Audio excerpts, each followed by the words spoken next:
नमस्कार साथियों, स्वागत है आप सभी का आपके अपने YouTube चैनल सरकारी भारत में। दोस्तों, आज की इस वीडियो के अंदर हम बात करने वाले हैं एयरफोर्स XY ग्रुप के एग्ज़ाम से रिलेटेड। बहुत सारे स्टूडेंट का एग्ज़ाम हो चुका है, बहुत सारे स्टूडेंट्स का एग्ज़ाम चल रहा है। तो एयरफोर्स XY ग्रुप का पेपर है, आज है 17 जुलाई, जिसमें फर्स्ट शिफ्ट का पेपर हुआ है। पेपर का लेवल क्या रहा है वो भी मैं आपको बताने वाला हूँ। पेपर में किस किस प्रकार के मैथ, जीके, इंग्लिश, फिजिक्स और रीजनिंग के क्वेश्चंस पूछे गए हैं। कुछ क्वेश्चंस जो स्टूडेंट्स को याद थे वो क्वेश्चंस उन्होंने भेज दिए हैं।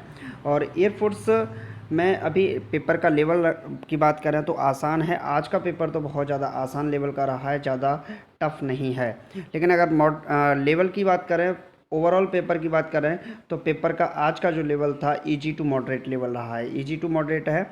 इंग्लिश बहुत आसान थी और फिजिक्स में दो तीन न्यूमेरिकल थोड़ा सा टफ थे। मैथ की बात करें तो मैथ के अंदर भी तीन चार न्यूमेरिकल थे जो कि कैलकुलेटिव थे, वैसे आसान थे। ओके, तो पेपर बहुत आसान आ रहा है, बहुत अच्छा पेपर है आज का। अगर आप लोग एयरफोर्स की तैयारी कर रहे हैं, XY ग्रुप की, SSR नेवी की तैयारी कर रहे हैं, AAMR की तैयारी कर रहे हैं, या फिर कोस्ट गार्ड की तैयारी कर रहे हैं, या फिर NDA की तैयारी कर रहे हैं, तो आप इस चैनल को सब्सक्राइब करना यार बिल्कुल मत भूलिएगा। चैनल को सब्सक्राइब सबसे पहले कीजिएगा, क्योंकि इस चैनल पर यह चैनल सिर्फ और सिर्फ एयरफोर्स के स्टूडेंट, डिफेंस के स्टूडेंट्स के लिए बनाया गया है। तो आप लोग चैनल को सब्सक्राइब जरूर कीजिएगा। ओके, तो हमारे 30 के सब्सक्राइबर्स भी कंप्लीट होने वाले हैं और लगभग लगभग उसमें से 50-60 के करीब बचे हैं 30 के होने में। तो जो भी 30,000वां होगा उसके लिए कोई ना कोई गिफ्ट ज़रूर होगा। ठीक है, तो वो बिल्कुल भेजा जाएगा। अगर आपका किसी प्रकार का कोई क्वेश्चन है तो उसे कमेंट बॉक्स में लिखिएगा। चलिए स्टार्ट करते हैं वीडियो को। अगर आपको कोई क्वेश्चन याद है तो उसे भी कमेंट बॉक्स में लिख दीजिएगा। तो दोस्तों, आज का पहला सवाल है। पहला सवाल क्या है? गायत्री मंत्र किस पुस्तक से लिया गया है? तो गायत्री मंत्र को लिया गया है ऋग्वेद से। कहाँ से लिया गया है? ऋग्वेद से लिया गया है। आपसे पूछ सकता है किसी ना किसी शिफ्ट के अंदर, जादू टोना के लिए कौन सा है? तो जादू टोने के लिए कौन सा है? आपका अथर्ववेद होता है। और संगीत किससे संबंधित है? तो संगीत आपका आता है सामवेद के अंदर। किसके अंदर आता है? सामवेद के अंदर। ऋग्वेद पढ़ने वालों को बोला जाता है होर्ता। क्या बोलते हैं? ऋग्वेद जो भी पढ़ते हैं उनको बोलते हैं होर्ता। चलिए नेक्स्ट क्वेश्चन देख लेते हैं। नेक्स्ट क्वेश्चन क्या है? नेक्स्ट है, खेलों के क्षेत्र में विकास यादव का नाम किससे संबंधित है? तो विकास यादव का नाम संबंधित है बॉक्सिंग से। किससे? बॉक्सिंग से।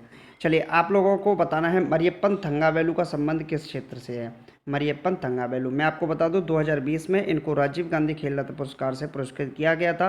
पैरा एथलीट हैं और किस खेल से संबंधित है तो ये आपको बताना है। चलिए नेक्स्ट क्वेश्चन क्या है? फुल फॉर्म पूछी गई है DOS। देखिए आपसे ALU की फुल फॉर्म पूछी जा चुकी है, आपसे DBMS की फुल फॉर्म पूछी जा चुकी है, आपसे URL की फुल फॉर्म पूछी जा चुकी है। आप बताइएगा कमेंट बॉक्स में क्लास की फुल फॉर्म क्या होती है, ये आपके लिए क्वेश्चन है।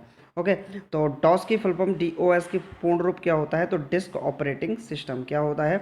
डिस्क ऑपरेटिंग सिस्टम DOS की फुल फॉर्म होती है। चलिए नेक्स्ट क्वेश्चन देख लेते हैं। तो श्रृंखला है, श्रृंखला को पूरा कीजिए। एक्स आता है XZWLVNUP। तो एक्स आता है 24 पर और जे आता है 10 पर, डब्लू आता है 23 पर और एल आता है 12 पर, वी आता है 22 पर और एन आता है 14 पर। तो यहाँ पर हम देखें तो इसके अंदर कितना हो रहा है? देखिए एक कम होता जा रहा है और यहाँ पर दो ऐड हो रहे हैं, तो -1 +2 चल रहा है। तो यू पी के बाद, यू के बाद -1 कीजिए यू में से, तो यू आता है 21 पर, टी आता है 20 पर, पी आता है 15 MNOP। तो पी आता है 16 पर, 16 और 2 कितने हो गए? 18, 18 पे कौन सा आता है? आर। तो इसका सही जवाब क्या होगा? TR। क्या जवाब होगा? नेक्स्ट टर्म जो होगा श्रृंखला का वो होगा TR। चलिए नेक्स्ट क्वेश्चन देख लेते हैं। तो नेक्स्ट क्वेश्चन है दोस्तों, एक साइकिल का मूल्य 13,400 रुपये है। यदि नुकसान प्रतिशत 4% है तो साइकिल का विक्रय मूल्य। अगर साइकिल के विक्रय मूल्य की सेलिंग प्राइस की बात की जाए दोस्तों, तो वस्तु कितने रुपए की है? 13,400 रुपये की है। माइनस कर दिया जाए नुकसान को, तो 13,400 का 4%, तो 4/100, 0000। तो क्या करेंगे? 13,400 माइनस 4 चौके 16, 4 तिया 12, 12 और एक 13, 4 एकन 4 और एक 5। तो 13,400 में से 536 को घटा देंगे तो क्या बचेगा? तो ये बचेगा आपका 13,400 में से 536 को क्या करना है? माइनस। तो 10 में से 6 गया तो 4, ठीक है, और 9 में से 3 गया तो 6 और यहाँ 13 में से 5 गया तो 8, और ये बचेगा 2 1, यानी कि 12,864 बचेगा विक्रय मूल्य। तो आपका सेलिंग प्राइस क्या निकला? साइकिल का जो सेलिंग प्राइस है, विक्रय मूल्य है, वो 13,864 रुपये है। चलिए नेक्स्ट क्वेश्चन देख लेते हैं। तो नेक्स्ट क्वेश्चन है दोस्तों, कंप्यूटर साक्षरता दिवस कब मनाया जाता है? तो देखिए 2 दिसंबर को कंप्यूटर साक्षरता दिवस मनाया जाता है। 4 जुलाई को कौन सा दिवस मनाया जाता है? तो अमेरिकी स्वतंत्रता दिवस मनाया जाता है। और 14 अगस्त को पाकिस्तान का मतलब स्वतंत्रता दिवस मनाया जाता है। 1 मई को लेबर डे मनाया जाता है, मजदूर दिवस। आपसे पूछ सकता है 1 जुलाई को क्या मनाया जाता है? तो 1 जुलाई को डॉक्टर्स डे मनाया जाता है। आपसे पूछ सकता है 21 जून को क्या मनाया जाता है? तो योग दिवस। 5 जून को विश्व पर्यावरण दिवस मनाया जाता है। 8 अक्टूबर से पूछा जा सकता है तो एयरफोर्स डे। 15 जनवरी को क्या मनाया जाता है? आपका थल सेना दिवस मनाया जाता है। तो ये क्वेश्चंस आपसे पूछ सकता है। चलिए नेक्स्ट क्वेश्चन देख लेते हैं। तो नेक्स्ट क्वेश्चन क्या है दोस्तों, हुमायूं और शेरशाह के बीच कौन सा युद्ध हुआ था? तो क्वेश्चन पूछा जा सकता है हुमायूं और शेरशाह के बीच में क्या आया था? हुमायूं शेरशाह के बीच में चौसा का युद्ध कब हुआ था? तो 1539 ईस्वी में हुमायूं और शेरशाह के बीच में चौसा का युद्ध हुआ था। तो चलिए फ्रेंड्स नेक्स्ट क्वेश्चन देख लेते हैं। एक खेलों से संबंधित प्रश्न आपसे पूछा ही जा रहा है, कनाडा का राष्ट्रीय खेल कौन सा है? प्रश्न पूछा है कनाडा का राष्ट्रीय खेल कौन सा है? तो कनाडा का राष्ट्रीय खेल है आइस हॉकी। क्या है? कनाडा का राष्ट्रीय खेल है आइस हॉकी। आप बताइएगा बांग्लादेश का राष्ट्रीय खेल कौन सा है? ओके, चलिए कमेंट बॉक्स में लिखिएगा इस आंसर को। चलिए नेक्स्ट क्वेश्चन है, आधुनिक ओलंपिक खेलों का सर्वप्रथम आयोजन कब हुआ? आधुनिक ओलंपिक खेलों का जो सर्वप्रथम आयोजन है ये 1896 में हुआ था। और ये कहाँ हुआ था? ग्रीस में इनको आयोजित किया गया था। कहाँ पर आयोजित किया गया था? सॉरी, ग्रीस में आयोजित किया गया था। और ये हुए थे ग्रीस के एथेंस में हुए थे। कहाँ पर हुए थे? एथेंस शहर में हुए थे ग्रीस के। चलिए नेक्स्ट क्वेश्चन देख लेते हैं। तो नेक्स्ट क्वेश्चन है दोस्तों, ग्रैंड एनीकट बांध अवस्थित है। तो ग्रैंड एनीकट बांध कहाँ पर अवस्थित है? तो इसका ये अवस्थित है तमिलनाडु में। कहाँ पर? तमिलनाडु में। ग्रैंड एनीकट बांध कहाँ अवस्थित है? तमिलनाडु के अंदर स्थित है। चलिए नेक्स्ट क्वेश्चन देख लेते हैं। तो नेक्स्ट क्वेश्चन है दोस्तों, ABC किसी काम को 10 दिन, 12 दिन और 15 दिन में कर सकते हैं। तीनों मिलकर इस काम को करें तो कितने दिन में समाप्त कर देंगे? अगर बात करें हम A की बात करें, B की बात करें और C की बात करें तो 10, 12 और 15। अब तीनों का अगर हम निकालें तो टोटल काम कितना है? टोटल काम इनका रेशियो एलसीएम आएगा 60। तो 10 छक्के 60, 12 पंजे 60 और 15 चौके 60। तो अगर बात करें तो एक दिन की एफिशिएंसी निकल आई इनकी। क्या निकली? एफिशिएंसी। तो 6 और 5 11, 11 और 4 15। तो टोटल काम कितना है? 60। उसको एक दिन में मतलब 15 काम को करते हैं तो 15 चौके 60, तीनों मिलके करके उस काम को करते हैं तो 4 दिन के अंदर समाप्त कर देंगे। कितने दिन के अंदर समाप्त कर देंगे? 4 दिन के अंदर ABC तीनों मिलकर उस कार्य को समाप्त कर देंगे। चलिए नेक्स्ट क्वेश्चन देख लेते हैं दोस्तों। नेक्स्ट क्वेश्चन क्या है? नेक्स्ट क्वेश्चन पूछा गया है, परमाणु की संरचना की वर्तमान अवधारणा किस वैज्ञानिक द्वारा दी गई? देखिए परमाणु की संरचना की अवधारणा नील्स बोहर के द्वारा दी गई। किसके द्वारा दी गई? नील्स बोहर के द्वारा दी गई। आपसे पूछ सकता है न्यूट्रॉन की खोज किसने की, इलेक्ट्रॉन की खोज किसने की और प्रोटॉन की खोज किसने की? तो आप बोलेंगे ईंट पर नाच। क्या बोलेंगे? ईंट। ई से इलेक्ट्रॉन, टी से थॉमसन, यानी कि इलेक्ट्रॉन की खोज थॉमसन ने की। पर का मतलब पी से पर से प्रोटॉन और र से रदरफोर्ड और नाच का मतलब न से न्यूट्रॉन और च से मतलब चैडविक।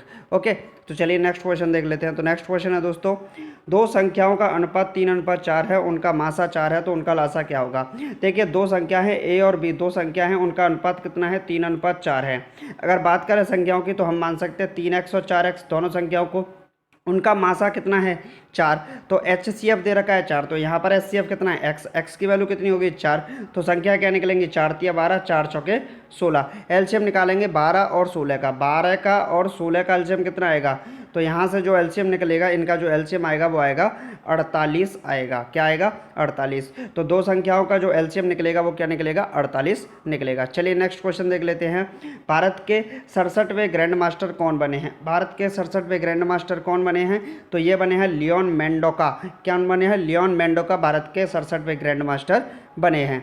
चलिए नेक्स्ट क्वेश्चन देख लेते हैं दोस्तों। तो नेक्स्ट क्वेश्चन है, P बराबर 6, J बराबर 4, L बराबर 8, M बराबर 24, तो इसका मान क्या होगा? तो M की वैल्यू हम रख देंगे सबसे पहले 24 मल्टीप्लाई बाई J की वैल्यू कितनी है? 4 डिवाइडेड बाई L की वैल्यू कितनी है? 8 प्लस जे की वैल्यू कितनी है 4, तो 8 का डिवाइड देंगे, 8 तिया 24, 3 का गुणा 4 से करेंगे तो 4 तिया 12, 12 और 4 कितने हो गए 16। तो इस सवाल का सही जवाब जो होगा वो 16 होगा। चलिए नेक्स्ट क्वेश्चन देख लेते हैं। इस क्वेश्चन को मैं आपके लिए छोड़ता हूँ, कमेंट बॉक्स में आप इसका आंसर बताइएगा, इस सवाल का सही जवाब क्या होगा। चलिए नेक्स्ट क्वेश्चन है, 264 को विभाजित किया जाता है तो 31 और 13 के अनुपात में, तो 31x प्लस 13x दोनों का योग मिलके कितना होना चाहिए 264 होना चाहिए। तो ये कितना होगा 44x बराबर 264, कितना है 44x बराबर 264, 4 से गया 11 बार, 4 से गया 4 छिक्के 24, 4 छिक्के 24, 11 से गया 6 बार, यानी कि x की वैल्यू 6 आ गई। 13 यूनिट की वैल्यू पूछ रहा है तो 13 गुणे 6 कितना 13 गुणे 6 तो कितना आएगा 78, इस सवाल का सही जवाब आएगा 13 छिक्के 78, जो कि छोटा भाग होगा। चलिए नेक्स्ट क्वेश्चन देख लेते हैं। तो नेक्स्ट क्वेश्चन है, भारतीय आईटी उद्योग के जनक के रूप में किसे जाना जाता है, तो फकीर चंद कोहली। किसको जाना जाता है, फकीर चंद कोहली को जाना जाता है भारतीय आईटी उद्योग के जनक के रूप में। चलिए तो दोस्तों आज के क्वेश्चंस यही हैं जो क्वेश्चंस आपके एग्जामिनेशन में पूछे गए थे, स्टूडेंट्स के द्वारा भेजे गए क्वेश्चन हैं। अगर आपको लगता है ये वाला सवाल नहीं आया था, ये वाला आया था, तो कमेंट बॉक्स में लिख दीजिएगा। मेमोरी बेस्ड क्वेश्चन है जो कि स्टूडेंट्स ने भेजे थे। तो चलिए फ्रेंड्स मिलते हैं, आप लोग चैनल को सब्सक्राइब करना बिल्कुल ना भूलें। चलिए मिलते हैं नेक्स्ट वीडियो में। Thank you for watching this video. जय हिंद, जय Bharat, take care, bye bye, love you to all.